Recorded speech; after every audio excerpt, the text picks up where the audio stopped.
여호수아서입니다. 지금까지의 이야기를 다시 살펴보겠습니다. 하나님은 아브라함을 선택하시고 그의 가족으로 이스라엘 민족을 이루셨습니다. 후에 이들은 이집트의 노예가 되었고 하나님께서는 모세를 통해 이스라엘 민족을 출애굽시키셨습니다. 하나님께서는 이스라엘 민족과 시내산에서 언약을 체결하신 후 광야로 인도하셨습니다.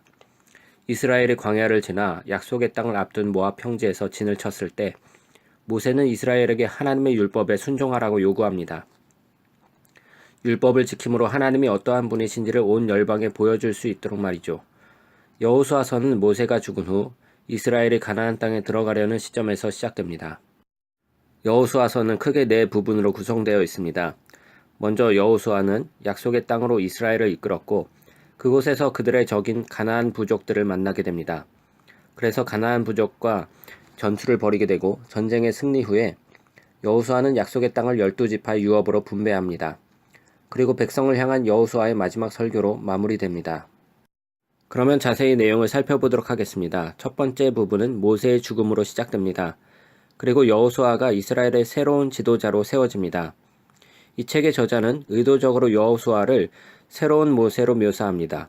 모세가 그랬듯이 여호수아는 이스라엘 백성들에게 율법에 순종하라고 요구합니다. 여기서 율법은 시내산에서 받은 언약과 계명을 의미합니다. 또한 여호수아 역시 가나안에 정탐꾼을 보냅니다. 마치 모세가 그랬듯이 말이죠. 하지만 여호수아 때의 가나안 정탐은 모세 때와 달리 훨씬 순조롭게 진행이 됩니다. 즉 가나안 사람들 라합과 그 가족이 마음을 돌려 이스라엘의 하나님을 따르게 된 것이죠. 그리고 여호수아는 온 이스라엘 백성을 이끌고 요단강을 건너 가나안 땅에 들어갑니다. 출애굽기에서 바다가 갈라졌던 것처럼 이때에는 요단강이 갈라지고 제사장들이 언약궤를 메고 앞장서서 요단강을 건너고 이스라엘 백성들이 그 뒤를 따랐습니다. 여호수아 5장에서는 이야기가 전환됩니다. 이스라엘 백성들은 자신들의 뿌리가 하나님의 언약 백성인 것을 확인하며 새로운 세대는 할례를 받았습니다. 그리고 그들은 가나안 땅에서 첫 번째 유월절을 기념합니다. 그런데 이스라엘이 다시 진군을 하려던 때에 여호수아는 칼을 빼어든 한 사람을 만나게 됩니다. 그는 자신을 여호와의 군대 장관이라고 밝힙니다. 여호수아가 그에게 너는 우리를 위하느냐 아니면 우리의 적들을 위하느냐고 묻자 둘 다 아니다 라고 대답합니다. 여기서 이 질문의 진정한 의미는 여호수아가 과연 하나님의 편에 서 있는가입니다. 여호수아서에서 기록된 모든 전쟁은 이스라엘과 가나안 사이의 전쟁이 아니라 하나님의 전쟁이라는 것을 보여주는 것입니다. 또한 이스라엘은 다만 하나님의 계획에서 구경꾼 또는 조력자로서 역할을 하고 있는 것입니다. 이러한 맥락은 다음 부분으로 연결됩니다. 다음 부분에는 이스라엘과 다른 가나안 부족들과의 전투가 기록되어 있습니다. 첫 번째 부분은 두 전투를 자세히 다루고 있고 그 다음엔 수년간에 걸친 전투를 요약하는 몇 가지 사건이 소개되어 있습니다. 첫 번째 기록된 두 전투는 여리고성 전투와 아이성 전투입니다. 두 전투에서는 하나님의 신실하심과 이스라엘의 실패를 대조적으로 묘사하고 있습니다. 여리고성 전투에서 이스라엘은 하나님께 완전히 순종하였습니다. 이스라엘 백성은 언약궤에 충만한 하나님의 임재하심을 따라 나팔 소리에 맞춰 성 주위를 엿새 동안 돌았습니다. 아마도 라합처럼 여리고 백성들도 마음을 돌려 이스라엘의 하나님을 따를 수도 있었지만 그들은 그러지 않았습니다. 7일째 날이 되어 제사장들이 나팔을 불었을 때 여리고성은 무너졌고 이스라엘은 승리를 쟁취했습니다. 이 사건의 핵심은 하나님께서 그 백성을 구원하시는 분이시고 이스라엘은 그저 하나님을 신뢰하고 기다려야 한다는 것입니다. 하지만 바로 이어지는 아이성 전투는 정반대의 관점을 기록하고 있습니다. 아간이라는 이스라엘 사람이 하나님께 온전히 바친 여리고성 전투의 전리품 일부를 훔치고 거짓말을 했습니다. 이는 하나님이 이스라엘에게 하신 모든 일을 생각할 때 매우 믿기 힘든 행위였습니다. 그리고 이스라엘은 아이성 전투에 나가 완전히 패배했습니다. 이스라엘은 겸손한 회개와 아간의 죄를 엄히 다룬 후에야 비로소 아이성 전투에서 승리할 수 있었습니다. 따라서 이 두 전투는 중요한 핵심을 알려주기 위해 여호수아서의 제일 앞부분에 의도적으로 기록된 것입니다. 이스라엘 백성이 약속의 땅을 유업으로 받으려면 그들은 하나님을 순종하고 신뢰해야만 하는 것입니다. 다른 방법은 없습니다. 두 번째 부분은 가나안 부족 중 기브온 주민들의 이야기로 시작됩니다. 그들은 라합과 같이 그들의 마음을 돌려 이스라엘의 하나님을 섬기기로 했고 이스라엘과 화친하여 조약을 맺습니다. 이것은 다른 가나안 왕들과 대조되는 것입니다. 가나안 왕들은 서로 동맹을 맺고 연합하여 이스라엘을 치려고 했기 때문입니다.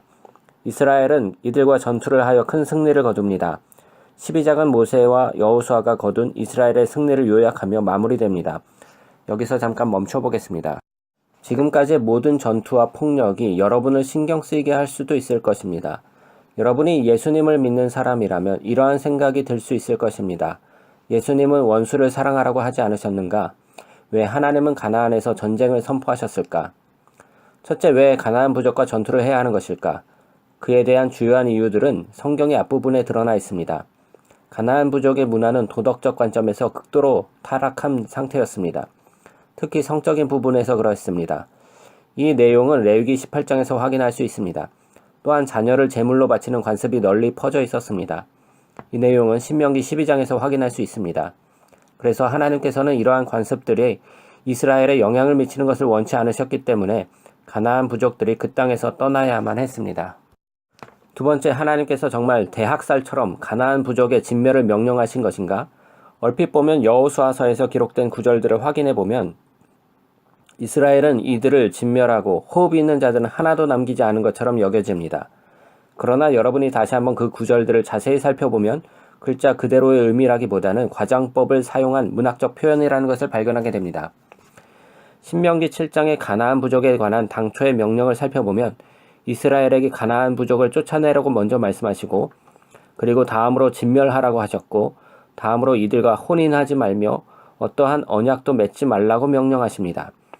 만약 가나안 부족을 진멸했다면 당연히 결혼할 사람이 없는 것인데 기록이 되어 있다는 거죠. 즉 진멸이 문자 그대로는 아니라는 것입니다. 같은 맥락으로 여호수아서를 자세히 살펴보겠습니다. 예를 들어 여호수아 10장에 이스라엘은 헤브론과 드빌 성읍에서 한 사람도 남기지 않았습니다. 그러나 15장을 보면 헤브론과 드빌에 여전히 가나안 부족들이 살고 있습니다. 그러니까 여호수아서에 기록된 전투들은 다른 고대 전투 기록처럼 문자적이라기보다는 과장법을 사용하여 서사적 스타일로 기록된 것입니다. 그래서 인종말살이라는 단어는 여호수아서의 전투에 실제로 적용되지 않았습니다. 특히 라합이나 기브온 주민들처럼 이스라엘의 하나님께로 돌아온 가나안 부족의 이야기를 보면 하나님께서는 그분께 돌아오는 사람들에게 열려있는 것을 볼 수 있습니다. 마지막으로 이러한 사건들은 세 번째 이스라엘의 역사의 특정한 순간이라는 점입니다. 이러한 전투들은 가나안 땅에 살던 소수의 부족들에 국한된 것이었습니다. 하나님께서는 이스라엘에게 다른 성읍들과 화평하라고 명령하셨습니다. 신명기 20장을 확인하시기 바랍니다.